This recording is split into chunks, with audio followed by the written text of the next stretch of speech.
Hi, and welcome to What's New with Sarah and Sarah. I'm Sarah Lubert, Executive Director for the Missouri College of Emergency Physicians. And with me today, I have Sarah Henke, who is the Legislative Liaison for MOCEP.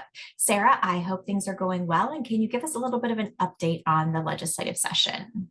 Yeah, absolutely. So we have hit the interim, which means every bill that did not pass during the legislative session is dead. And now we're kind of in that process of the administration vetting all of the legislation that passed, making sure there are no red flags in any of the pieces of legislation that are now on the governor's desk so that they can be signed, or if not, they need to be vetoed. So what we have seen at the end of session, there were a couple issues that got caught up in controversy and some that passed like we see every year. We'll see, large categories of bills pass, and then other categories, almost nothing passes. The issues that really got caught up in a lot of controversy this year were a lot of issues surrounding education. So very few substantive educational bills were passed this year. But unlike last year, where we saw almost no healthcare bills, we got lots of healthcare bills passed this year, which were really great. Some of those things being the establishment of the new category of the rural hospital. And then we also saw the passage of the postpartum benefit extension for women who are on Medicaid due to pregnancy. And we also made sure that that language got cleaned up a little bit, so we won't have an issue with CMS approving the state moving forward with this particular coverage, which was a feat. There are also a lot of healthcare bills that really help figure out research on diseases. There's a Parkinson's registration, and I think there were 5 or 6 healthcare bills that were passed. One that we worked on that we kind of came to a consensus on was the different changes in the collaborative practice arrangement, still holding tight that physician-led care, but giving some options to ease the administrative burdens of the collaborative practice. Some of those things being the utilization of telehealth in lieu of the mileage restrictions for primary care. And then another one would be the ability to waive the preceptorship if the physician agrees and the physician is the new party to the population that they are caring for. There's additional language that would allow for backup physicians who are named on the collaborative practice agreement to fulfill some of the chart reviews, things of that sort, in a hospital care setting, instead of just that primary care list or primary physician listed on that collaborative practice arrangement. So a lot of times in hospitals, you have physicians who are also heavily involved in research. And so that physician is physically out of the building, who is collaborating with an APRN who is in the hospital. In that case, right now, it seems like a physician has to go and just like stick their toe in the hospital every once in a while in a very arbitrary manner and then go back to their research. Now there can be a backup physician listed on that collaborative practice agreement who also works very closely with that APRN, being able to do chart reviews and work with them on patients. So eliminating some of the administrative burdens, updating the collaborative practice to match how medicine is delivered nowadays instead of 10, 12 years ago when this iteration was first put in place for the collaborative practice arrangement. So very happy to see those. A lot of the media covered the turmoil that was happening in the legislature towards the end. We did pass an almost record low bills. I think 1.7% of legislation that was filed was passed. As those bills go through session, they grow a little bit. So the topics probably are a little larger than 1.7%, but still there was a complete shutdown of the Senate that last week of session.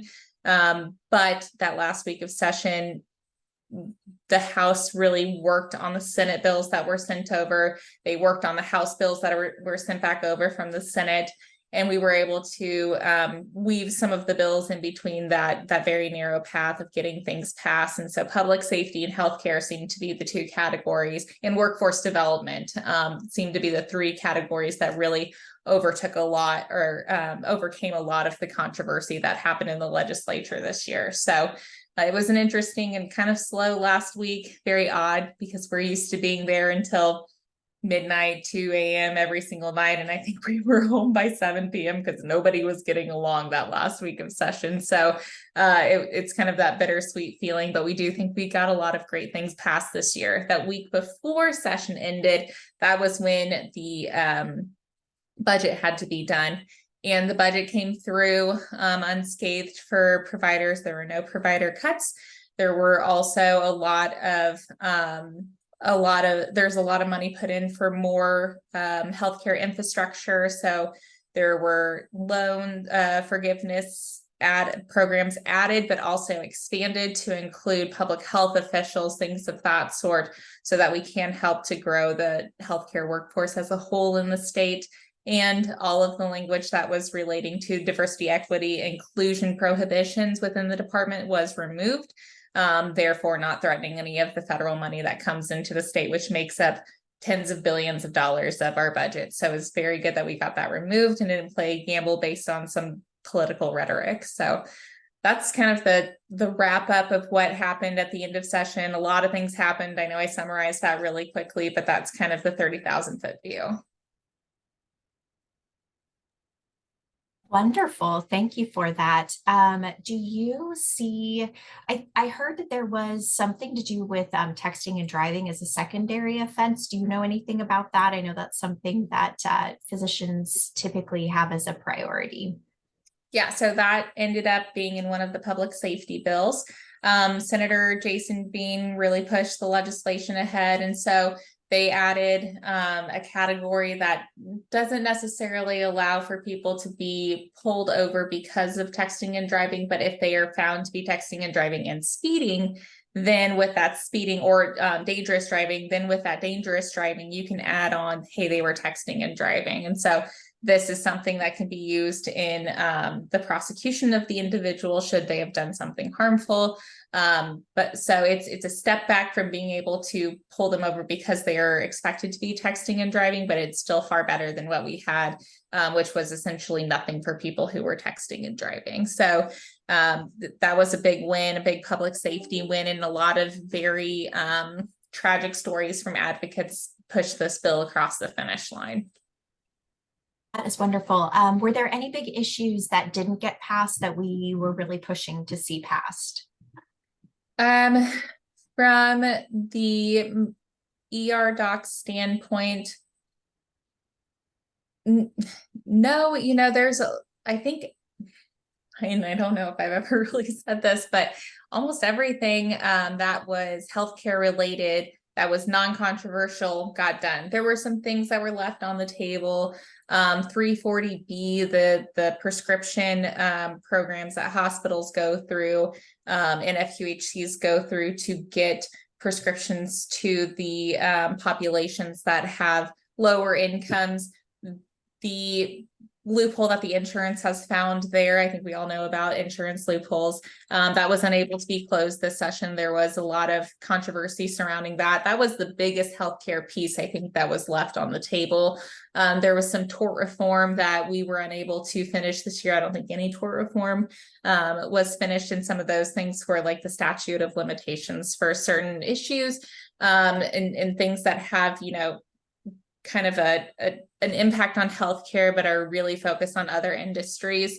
So I think, this really kind of clears our slate so that next year we can come up with new ideas. I know there's been a big movement for preventing violence in the emergency department workplace, for crowding in hospitals, things of that sort. So this is a really good way for us to get some fresh one-pagers, not have to talk about postpartum again, not have to talk about some scope of practice issues.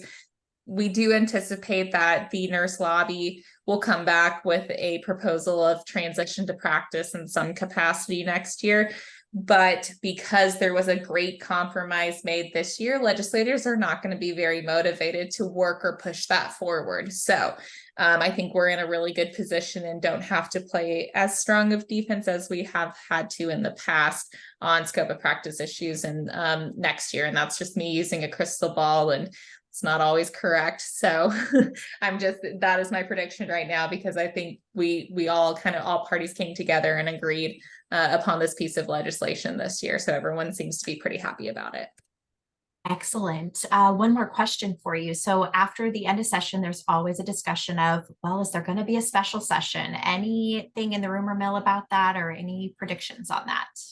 So there are a couple governor priorities that were not finished this year. Some of those being addressing the extreme childcare shortage that we have in Missouri that is becoming a huge workforce crisis. A lot of people, namely women, are leaving the workforce in order to take care of their kids because there are no affordable childcare options out there. And one of a couple of the solutions that the governor had proposed, the legislature pushed back on, one of them being a tax credit. So there's always that rumor of the governor calling a specific legislative or special session for that issue. However, another scenario that we could see is when I was talking about some of the red flags that could have been included in those bills that are now sitting on the governor's desk.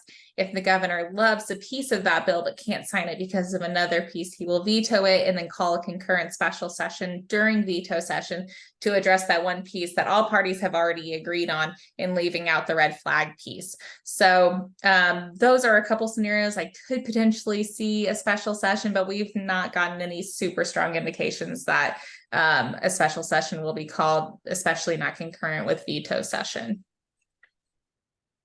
All right. Well, that sounds great, Sarah. Thank you for your time, and we will see you again sometime soon.